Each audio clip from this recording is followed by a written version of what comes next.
Hello, everybody. Welcome into the first live episode I am doing of Sports by GSMC Podcast Network.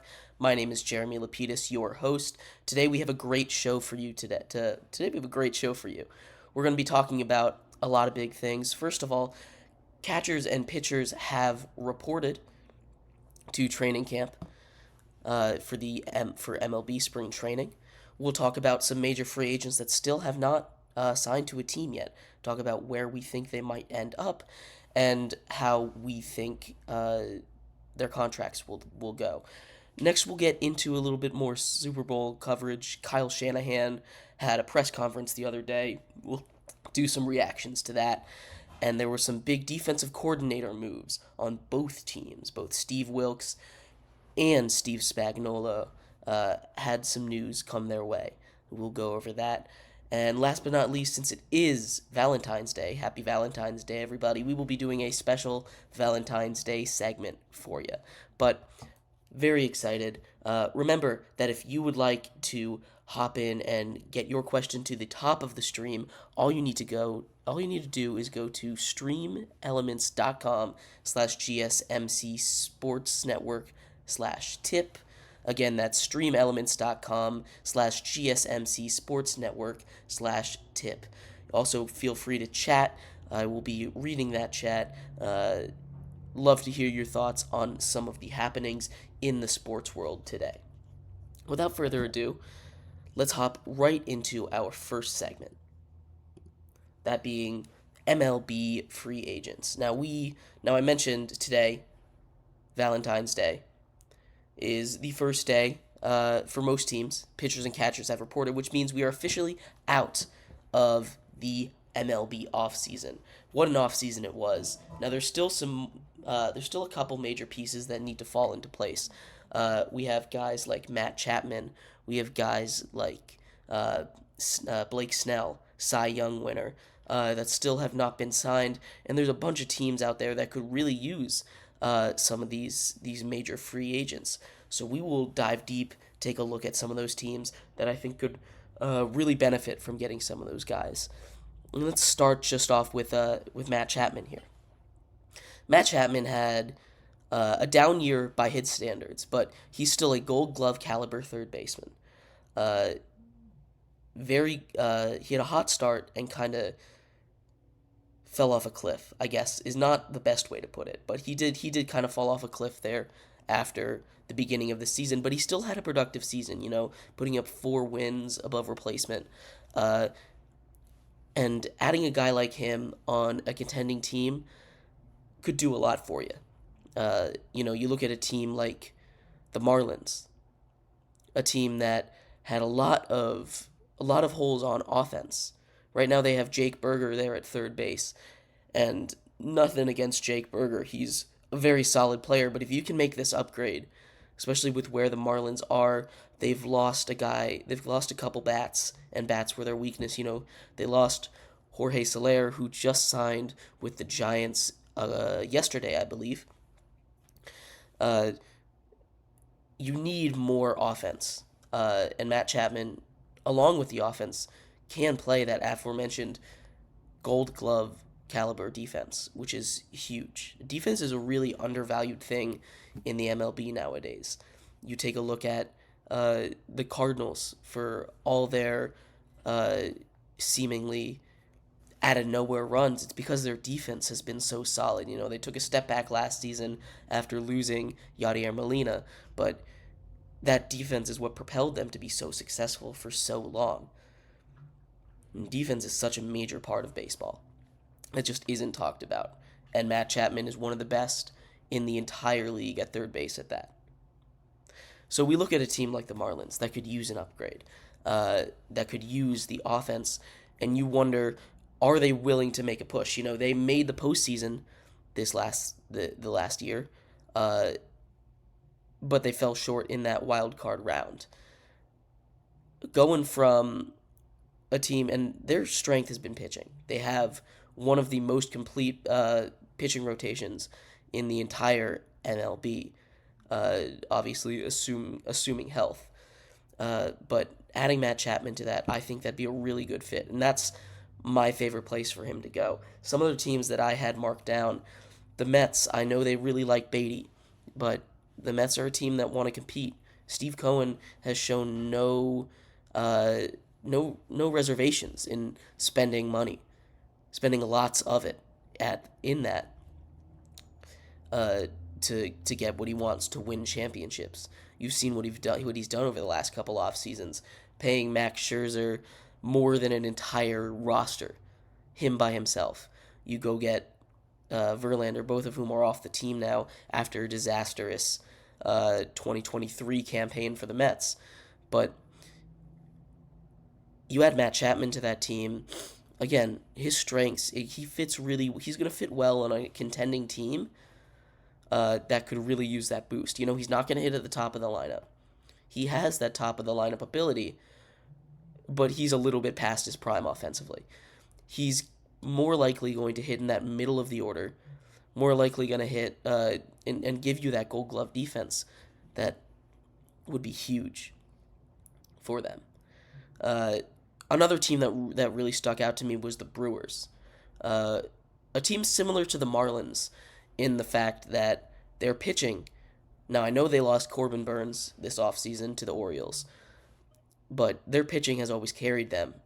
And there's been times where if they had offense, they could have made deep, deep playoff runs. They could have threatened to be World Series contenders, but they just didn't have the offense.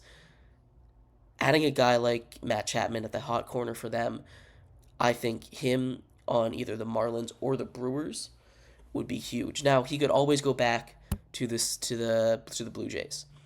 They've got Isaiah Kanier-Falefa right now slotted to be their opening day third baseman. Not the greatest spot for a team like the Blue Jays that wants to compete. But if he was going to go back to the Blue Jays, it feels like he would have signed with them already. It feels like one of those moves that would have already happened, re-signing him. Maybe even during the season, giving him an extension. But yeah, Matt Chapman, I'd like to see him in either a Marlins or a Brewers uniform this season. The next big name, Benny Snell. Benny Snell is coming off a Cy Young year. He's now won 2 Cy Youngs, and he is still in his prime. He's still a relatively young pitcher. Obviously, he just came off that Cy Young winning season with the Padres. Still a free agent. Still out there. Excuse me. Going through teams' rotations, Benny Snell isn't gonna want to go to a team like the A's. He's not gonna go sign with a bottom feeder team. But you go to.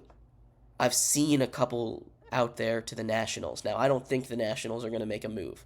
I think the Nationals roster is set, and that they're just going to go into the 2024 season with what they have, maybe call up a couple guys. But Benny Snell might go to a team like the Nats that have some of those promising young guys on a longer term deal, like 4 to 5 years, really anchor that rotation. But a team that the teams that really stuck out to me for him, the Giants, they are huge in getting pitchers. They lost a couple pitchers in the last couple years, and they always wanted. They're another team that always seems to want to be competitive.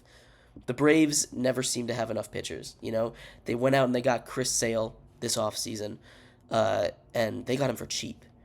That was a great deal by the Braves. You don't know what Chris Sale is going to be, but for what you gave up for him, he doesn't really have to be anything. And then the Red Sox, another team, they have a lot of promise. Last season was not the greatest season in the world for them. It wasn't even very good, to be honest. But adding elite starter to that rotation could really bump up what they could be this year, years to come. Again, Benny Snell is not going to sign a 1 year, 2 year deal. He's going to be looking for at least 4 years and a good amount of money with that as well. And the last team that made my list for Benny Snell, we're looking at the New York Yankees. The New York Yankees, they obviously have Garrett Cole at the top of their rotation, but with how many injuries they had, Carlos Rodon, they went out and got. He was hurt all of last season. At the bottom of the rotation, it's really not that strong. Bolstering a rotation after you go out and you get Soto on a rental. You get Juan Soto on a 1 year. It doesn't seem like he's going to resign. Who knows? Maybe he will. But as of right now, it doesn't seem like he's about to resign. Coming up with pitchers after that, you have the offense. As I mentioned, Soto came over. This is a win now year for the Yankees. But the pitching staff outside of Garrett Cole just isn't that strong. Aaron Judge is there. That offense is going to do its thing. It really is, especially with the deeper lineup that they're getting. But who knows? I think those are the teams I was looking at. And then the last free agent the last major free agent that I was looking at is Cody Bellinger. Cody Bellinger, former MVP, had a huge bounce back season. He had a comeback player of the year nomination. Looking at what he did out of nowhere once joining the Cubs, he almost pushed them into that playoffs. Obviously not all by himself, but he was a major part of that. Now, with Cody Bellinger, he's also... You don't want to buy into that fool's gold. He had one really, really good season. And I think the main reason that he hasn't been signed yet is because people don't know, teams don't know, if he is that player that he was with the Dodgers when he won the MVP. They don't know if he's the years after that MVP where he was just a negative player. And they don't know if he's going to be that player that he was last season with the bounce back with the Cubs. But a team like defending World Series champions, the Rangers, might be willing to go take a swing on him, if only to play DH. His bat, what it was last season, is absolutely worth that risk. He could go to another mid-tier team that he did with the Cubs.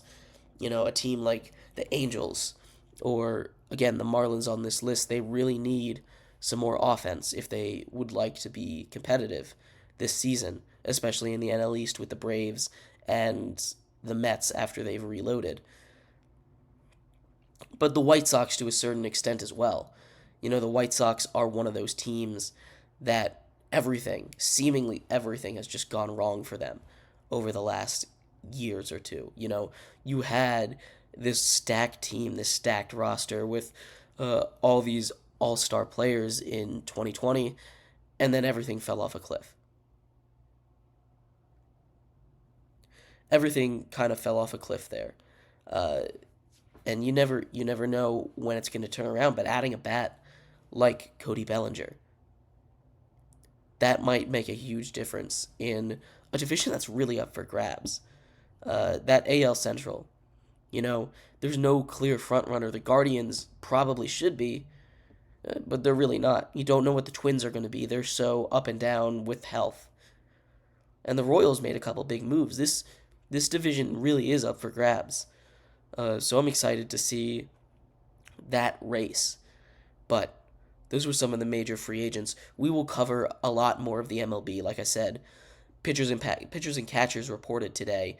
We are officially on countdown to opening day. Very exciting. It's been a long time since baseball. I'm very excited to have it back.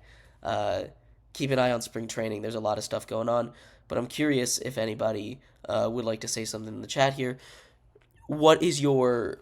where do you think these guys are going? What do you think is the best landing spot for Matt Chapman, Benny Snell, and Cody Bellinger? Feel free to leave a comment. We will be back in just a little bit where we will be covering Kyle Shanahan, Kyle Shanahan will be up next. Lots of news with him. We'll break down all his decisions, his press conference, and all the media that's been surrounding him recently. So come on back. We'll be back soon.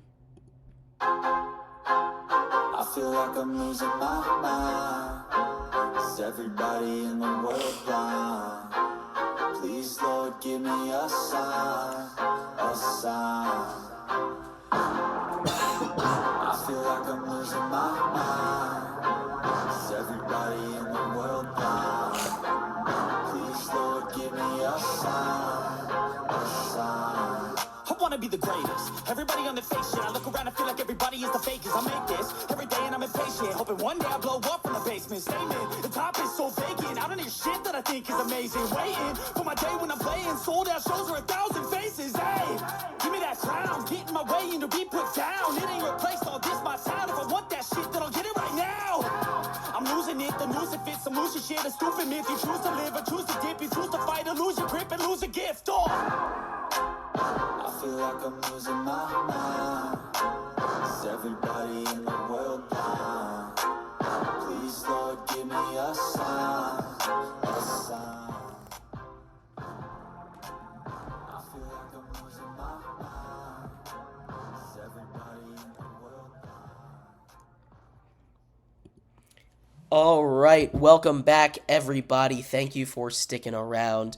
We have, as I said, we just finished covering up the MLB free agents, major free agents that are still out there, as pitchers and catchers have reported today. So the MLB off-season is over, and the season is officially underway.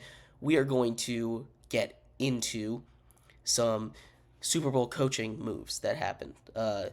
We'll talk about Kyle Shanahan in a little bit. And then at the end, we will take a look. I have a very special Valentine's Day segment planned just for today. Happy Valentine's Day, everybody. But remember, if you would like to leave a tip or donation, you can go to streamelements.com/gsmcsportsnetwork/tip.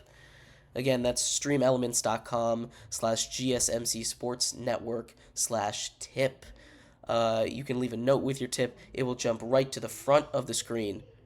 And I'll answer your question right away. All right, give me 1 second.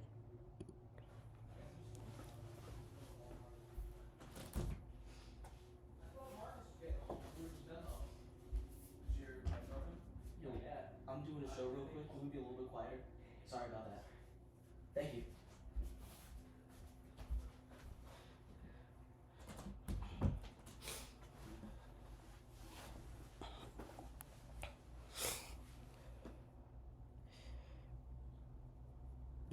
All right, sorry about that. Like I was saying, we're going to cover some Super Bowl coaching news. There has been a couple major moves here with the defensive coordinators of both teams. We'll start off with the 49ers' Steve Wilks. Steve Wilks was fired today, let go, as announced by Kyle Shanahan, after just 1 year in that position. The 49ers have gone through a lot of different defensive coordinators in the last couple years. Now, this isn't due to them being fired. This isn't due to the defense being bad. The last two have been poached from him in head coaching search. Mo Salah was taken by the Jets, and most recently, the Texans hired their defensive coordinator last season, which I apologize, I'm blanking the name on there. But Steve Wilks was fired, let go, and my reading on this situation is he's being scapegoated for this Super Bowl, which I don't necessarily agree with. You're taking a look at a guy who shut down the Chiefs' offense in the first half, gave up 3 points all first half. That defense played amazing all game long. And when it just came down to it, if the 49ers had been able to do really anything in the first half offensively, then they probably would have been able to win this game. Now, that's not a guarantee, but I'm putting this loss much more on the offense than I am on the defense. That defense played incredible all game long. And firing Steve Wilkes because of this. And I don't know if this is the actual reason, because the 49ers defense down the stretch was not the greatest.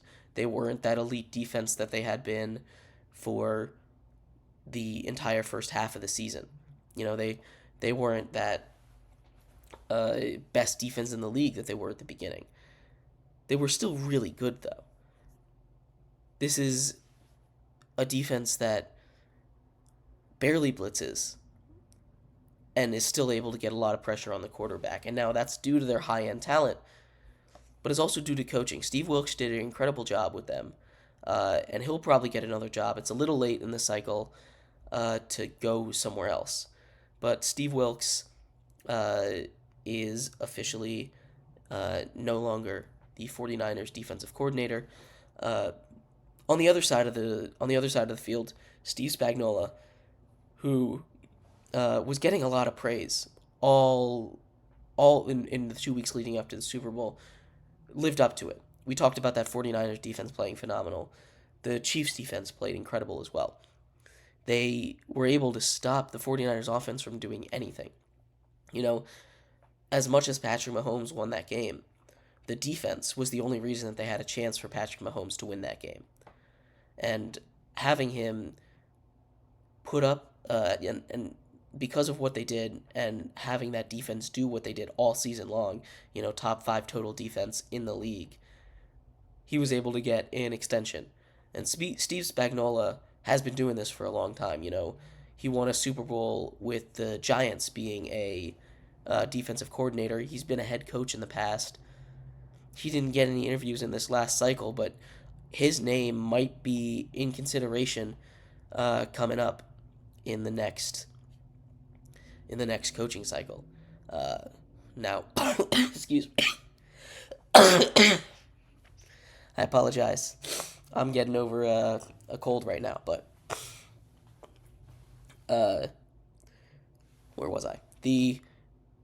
Looking at what he's done, he's had a really, really nice career, and just seeing what he's done to turn around that Chiefs defense so quickly, win 2 Super Bowls in a row, is super impressive, and I think he will be a hot name in next year's head coaching search.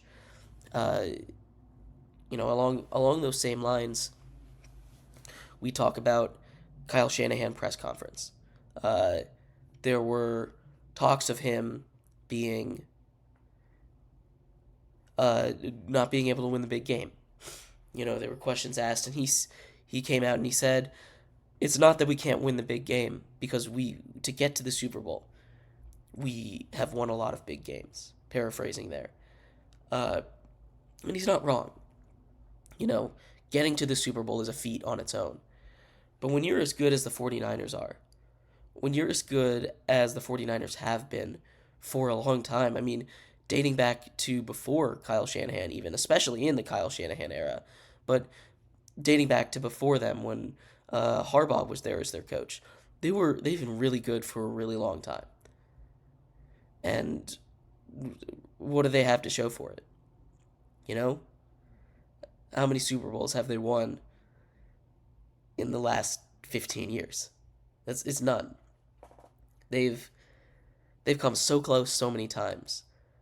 Kyle Shanahan has as well, again, back when he was with the Falcons. Now that's not entirely on him, but there's these moments where he just can't. He just has shown inability to win the Super Bowl. It's not to say that he hasn't won big games to get there. The NFC Championship, it's a big game.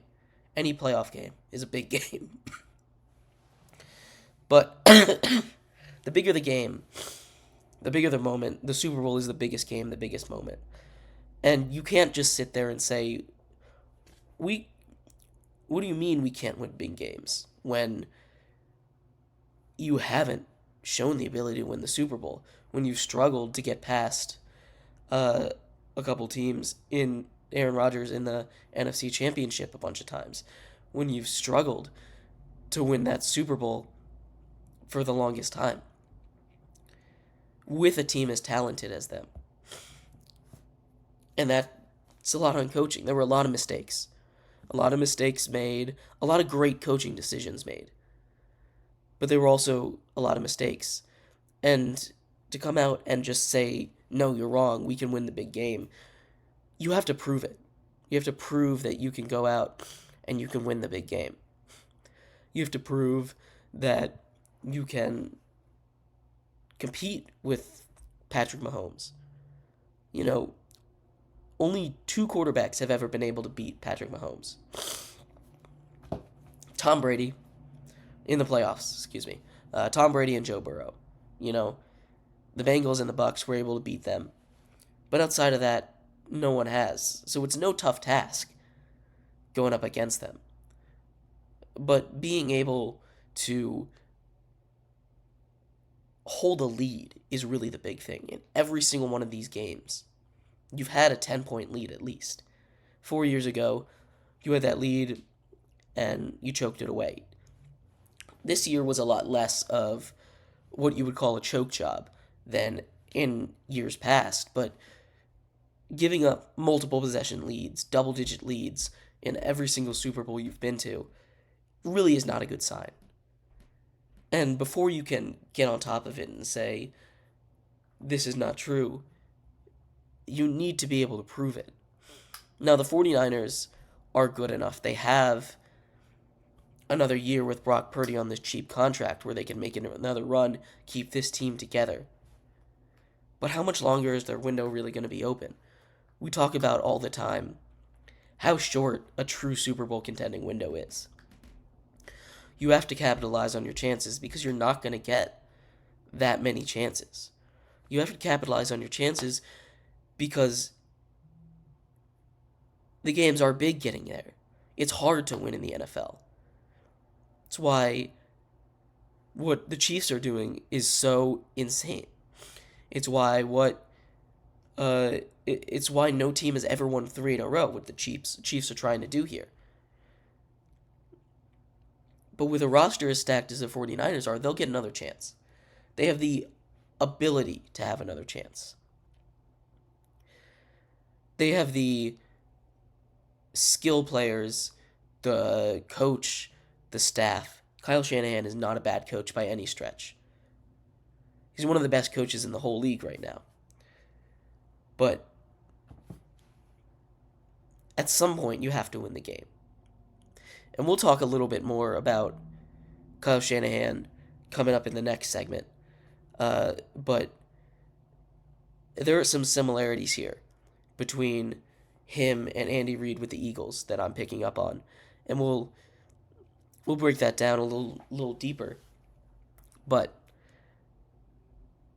you know, as good of a coach as he is, if this goes on for another 4 years, you know, NFC Championship game every year, eventually you're going to have, and you still don't win one, eventually it's going to blow up in your face. You're going to have one bad season, and then you're going to be gone. And that's not necessarily fair. But for as good of a coach as Kyle Shanahan is, he needs to be able to prove that he can win the Super Bowl, that he can not only be competitive in it, but that he can win it, hold a lead. Because he keeps getting these leads. That's the biggest thing. If he gets blown out and then makes it competitive, it's not that big a deal. If he gets blown out the first time and then gets closer and closer and closer every other time, it's not nearly as big a deal as if none of this happens, as if he has a lead, in a double-digit lead, in every single Super Bowl he's been in. You know,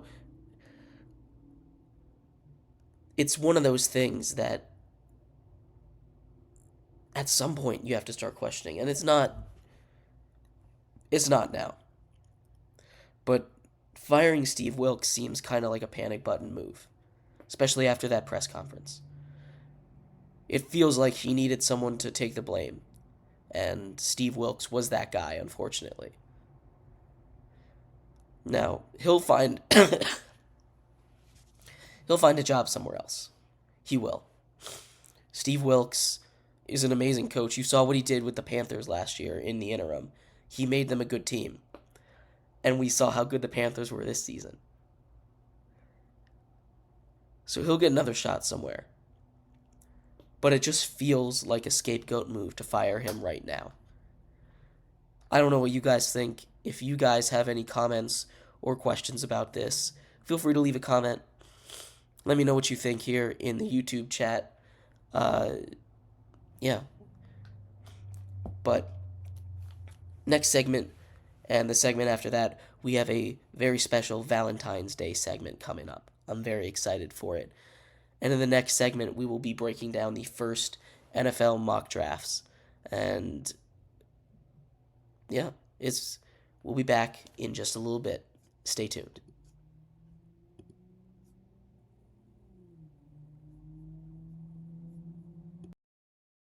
And latest podcasts available anywhere, go to the podcast app on your cell phone and type in GSMC to access free content-rich podcasts on health and wellness, book reviews, sports, entertainment, relationships, social media, movies, technology, finance, and even weird news. Subscribe and download the GSMC Podcast Network's family of shows, available everywhere podcasts are found.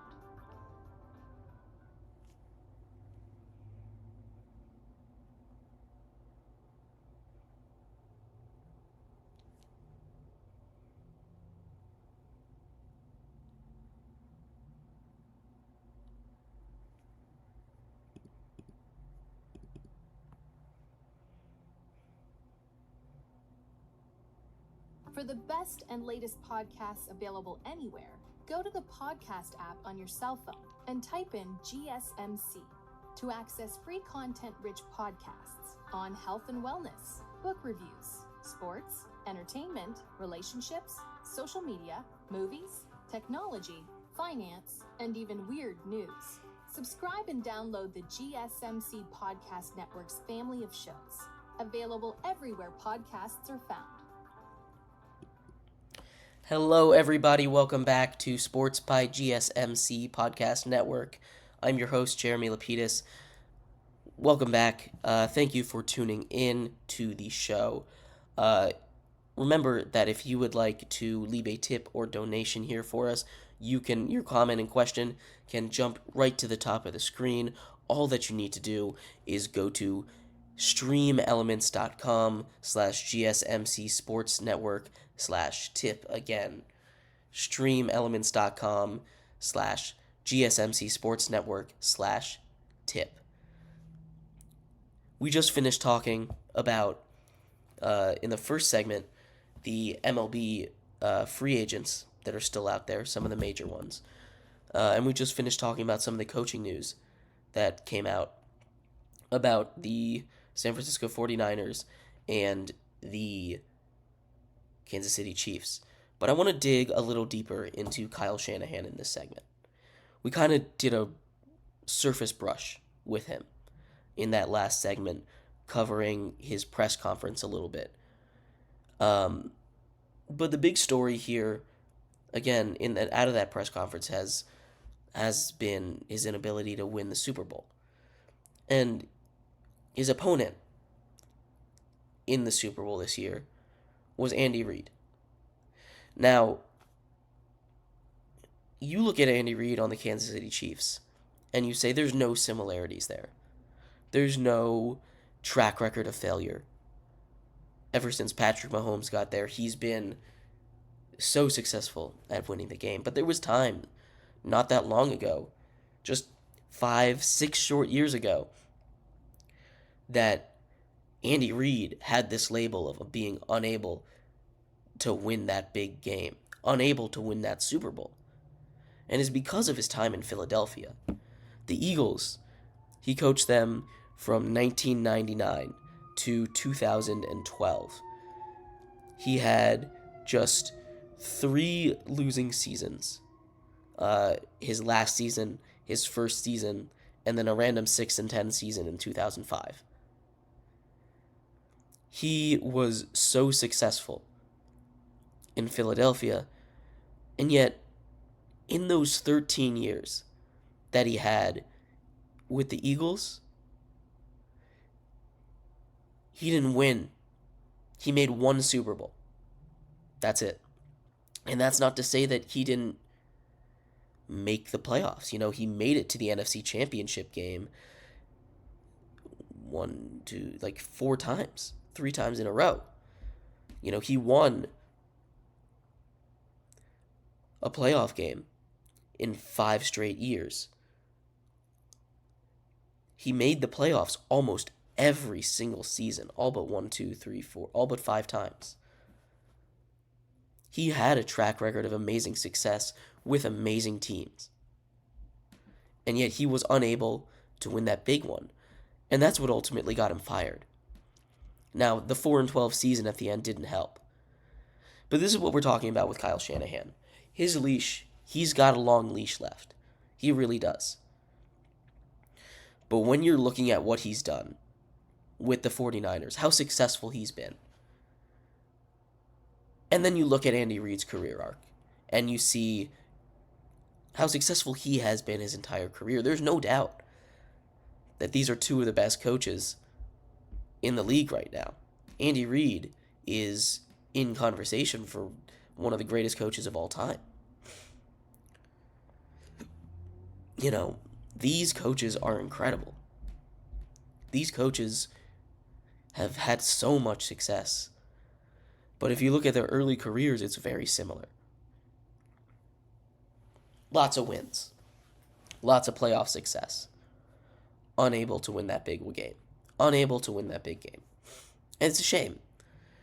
Because if you remember at the beginning of this Patrick Mahomes era, the reason everyone was rooting for him, it's not just because it was Patrick Mahomes, it's because Andy Reid needed to get one. Everyone wanted to see Andy Reid get a Super Bowl.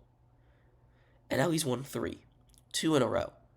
He's really cemented his legacy as one of the greatest coaches of all time, first ballot Hall of Famer whenever he does choose to retire.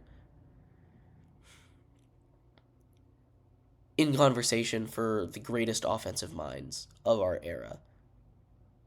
What he does is very similar to Kyle Shanahan. Again, you look at them, they're both offensive geniuses that change the game. Continue to change the game. Have these huge coaching trees. Both of them. Have been uber successful for as long as they've been head coaches. And they both got stuck with this label at certain points in their career or currently of being unable to win that big game, of being unable to get it over the edge. And their leash is long because of how good they are and how successful they are. Andy Reid had 13 years. Kyle Shanahan is nearing on half of that, I believe. And he's been arguably more successful than Andy Reid was in Philadelphia. But seeing the similarities there and having them face off in not just this last year's Super Bowl, but now 2 Super Bowls in a row has been something that I haven't seen a lot of people talking about. There's been a lot of people talking about, is Kyle Shanahan to blame? Is Kyle Shanahan able to win that big game? But there hasn't been a lot of comparisons to early Andy Reid. And I don't know if that's because I'm out of line here. But what I'm seeing here is a very similar thing. So this isn't to say that Kyle Shanahan can't win the big game. Because Andy Reid clearly has been able to shed that label and do it. Kyle Shanahan has shown the ability to be able to do it. He just hasn't been able to hold on. And I don't know what difference he's going to have to make to change that label about him. But until he wins that game, until he goes on his Andy Reid streak of winning a Super Bowl, winning 2 Super Bowls, winning 3 Super Bowls, this label is going to follow him. And I hope for his sake. He's got a long career ahead of him. I hope for his sake that he is able to get a Super Bowl, whether that be in San Francisco or somewhere else. But if he doesn't win the Super Bowl in the next 2 seasons, with how stacked that roster is, unable to win the big game, will follow him for the rest of his career until he does it. And it will be like Andy Reid, where everyone's going to be rooting for him to get it when they go against the big bad, or they don't know who to root for in the Super Bowl. But it's one of those things that the way we talk about coaches and players and really legacies in the NFL is a lot of what have you done for me lately? You know, you can try and go back, and it's not just football, it's everywhere. We're a very knee-jerk reaction society when we talk about sports. We like to go and see the last couple seasons that they've done and forget about the past. Because if there's a new trend, that's the trend. And it's unfortunate to a certain extent, because you have guys that it really hurts, and then you have guys that it really helps. Andy Reid, it's really been helping. Kyle Shanahan, now it's been hurting with all these big losses. He goes from genius, offensive-minded, one of the greatest head coaches in the league currently, to choker playoff failure. Just like that. And it's a shame, but he could change this label. Brock Purdy has one more year, maybe 2, before they have to get paid. That is their Super Bowl window right now. That is their wide open window. The NFC is only going to get better. You saw the emergence of Jordan Love this season. Caleb Williams is coming to the NFC. Whether that be Washington or the Bears. Drake May or Jaden Daniels or whoever goes second is coming to the NFC. It's going to be a much tougher NFC in the future. This was the chance for Kyle Shanahan to win it, and that's not to say that they can't, because most of the 49ers are still under contract, which is why they've opened up as early Super Bowl favorites at Vegas odds this season. But when you look at the AFC, see the gauntlet that the Chiefs and Patrick Mahomes have to run every single season. Josh Allen, Joe Burrow, Justin Herbert, all these guys, Trevor Lawrence. They're all in the AFC. All the great quarterbacks are in the AFC right now. And having an easier NFC is, I don't know if it's worse for the 49ers, because they're a good enough team that they should be able to beat the Chiefs. We saw it. They played them to overtime. But they can't get over the edge. And I think a lot of that is on Kyle Shanahan and some of the weird decisions that he's made. He was trying to think ahead, and he ended up not making the greatest decision in overtime. If it worked out, it would have been genius. It would have been the strategy that everyone used. Since these are new rules, everyone's still trying to figure out what the best way to do it is. But now he's the poster child for getting it wrong. Someone always has to be, But it really sucks when it's you.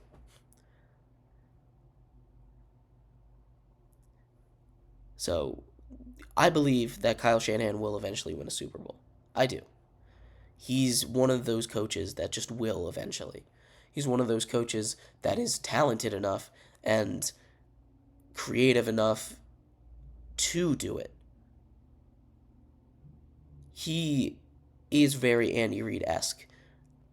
It's a very similar career arc, at least as of now. And I believe that he will eventually win one, whether that be this year, whether that be next year, or 5 years down the line. But for now, he is being labeled as a guy that can't win, and it's completely fair. It is. It is completely fair. And the only thing he can do is win to shed that label. But coming up in our next segment, since it is Valentine's Day, we will have a very special Valentine's Day segment. So, leave your thoughts on Kyle Shanahan or anything else in the comments. We'll take a look at that. But yeah, we will be right back with our special Valentine's Day segment. Thank you, everyone.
Hello, everybody. Welcome back for our fourth and final segment. If you are just tuning in, we have covered a lot today.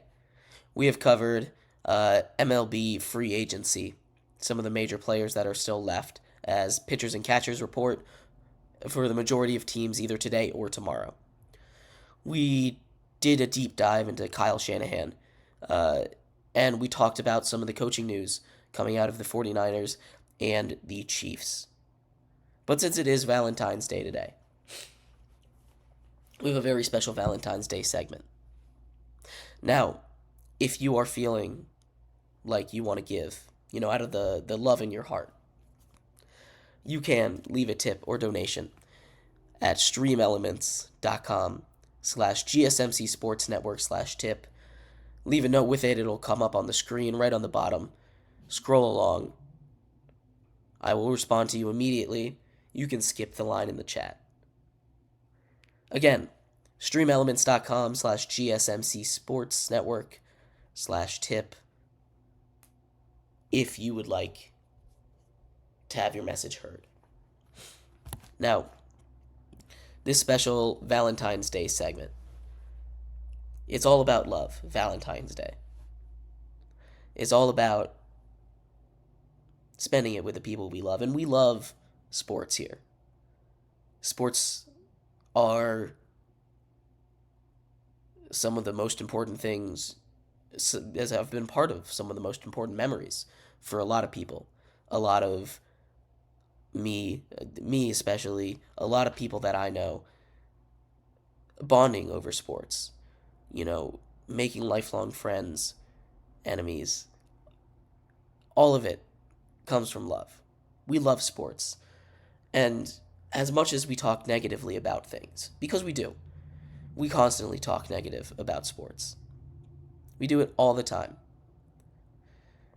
But there's so much to love. There's so much to love about sports. So go ahead and leave a comment. Talk about the things that we love about sports on this very special Valentine's Day.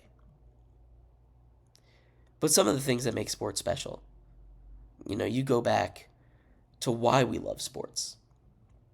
It could be the people. It could be the people that got you into it. It could be the people that you watch it with. It could be the camaraderie that you feel in a packed house when the crowd is roaring. That's one of my favorite things about sports. You go to a live sports game and the stadium is shaking.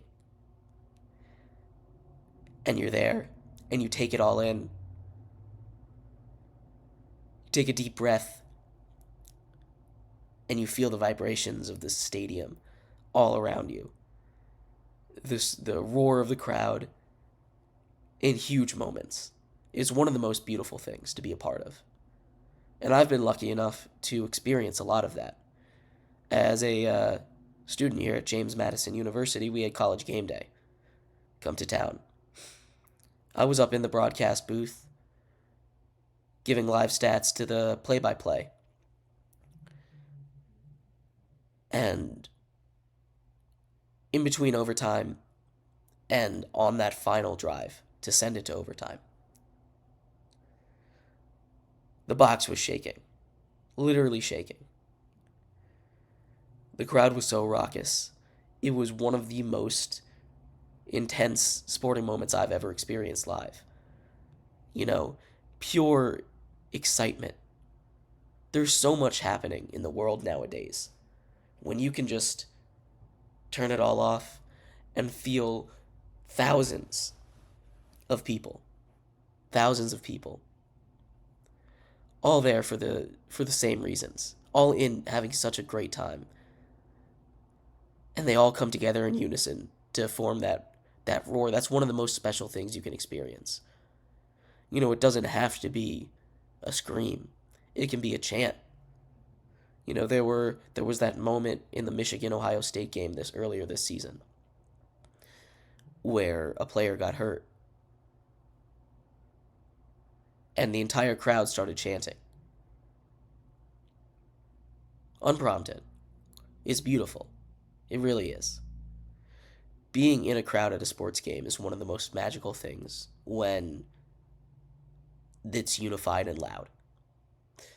On top of that, being a sports fan, it just gives you something, gives you a community to be a part of. It's something that we all love as sports fans, having that community, having that instant bond with people. You know, knowing that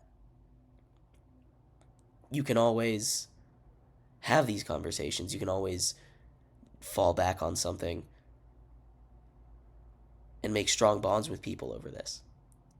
So on this Valentine's Day, on what is a heavy heart Valentine's Day, with the shooting at the parade in Kansas City,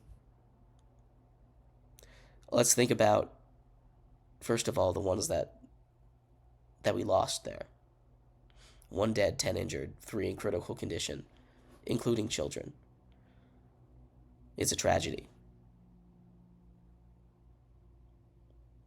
But having sports bring us all together, regardless of the awful, awful events of the Super Bowl parade, there were still thousands of people there to celebrate on Valentine's Day. On what should have been a beautiful celebration turned into something much worse. Now,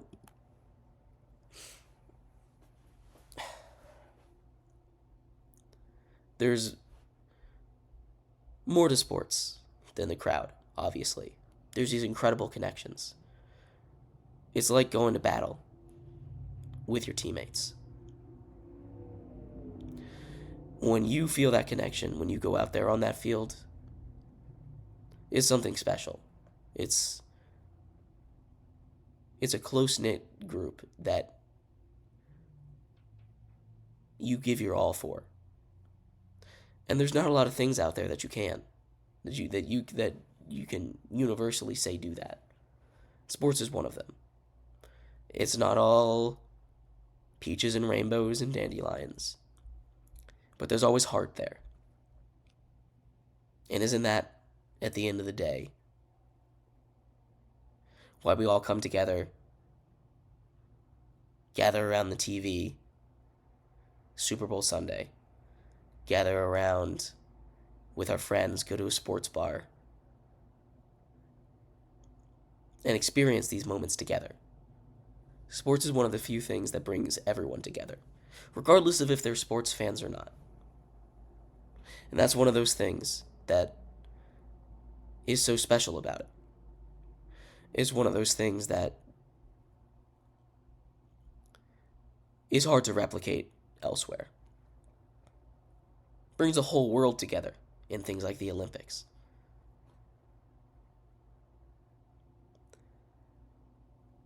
Sports do that. That's just what they do. And it's a beautiful thing.